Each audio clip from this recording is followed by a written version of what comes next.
Mengumpulkan sebanyak mungkin kitab syar'i yang bermanfaat dan bersemangat untuk mengoleksinya merupakan sarana yang dapat membantu kita untuk membakar semangat menuntut ilmu. Di sini apa tujuan kita mengoleksi buku? Agar memacu semangat untuk menuntut ilmu. Nah, hal ini disebabkan satu, jika seseorang mengumpulkan kitab dan menyusunnya dalam perpustakaan rumah atau ruangan khusus di rumahnya, maka ketika dia memandang deretan buku-buku tersebut yang telah dicetak dengan cetakan yang indah dan menarik, pastilah tergerak motivasinya untuk membaca sebagian buku tersebut walaupun sejenak saja. Karena ketika dia memandang kitab-kitab itu, dia akan teringat kesungguhan yang dicurahkan oleh para ulama salaf dalam menulis, menyusun dan mengumpulkan kitab-kitab tersebut. Dia juga akan teringat dengan berbagai kesulitan yang dihadapi dalam menulisnya. Saat itulah dia akan membandingkan dengan keadaan dirinya sendiri. Wahai jiwaku, apa yang telah engkau perbuat, apa yang telah engkau persembahkan. Kalau buku-buku para ulama itu ada di rumah, itu akan lebih memacu kita untuk semangat dalam belajar.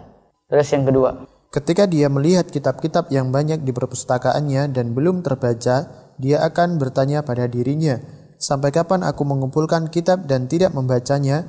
Kemudian mencela dirinya, wahai jiwaku, bukanlah suatu aib dalam mengumpulkan banyak kitab. Bahkan hal itu sesuatu yang sangat terpuji dan memiliki banyak keutamaan.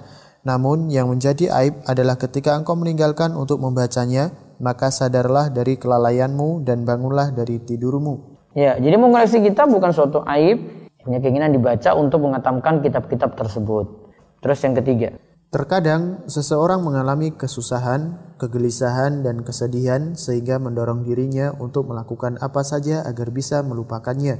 Sehingga ketika dia melihat kitab yang tersusun di perpustakaannya, dia akan mengambil kitab yang dapat diraih oleh jangkauan tangannya untuk dibaca. Terkadang tidaklah dia meninggalkan kitab itu sampai menyelesaikannya.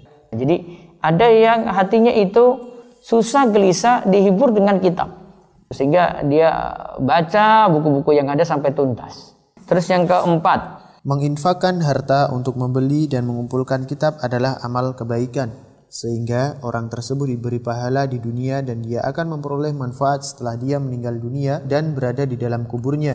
Ketika dia mewasiatkan kitab-kitab itu bagi orang yang mau mengambil manfaat darinya atau mewakafkannya kepada lembaga-lembaga keislaman, masjid atau perpustakaan umum, maka tentu ini adalah kebaikan yang sangat besar. Harta yang kita keluarkan untuk membeli buku itu jadi amal jariah.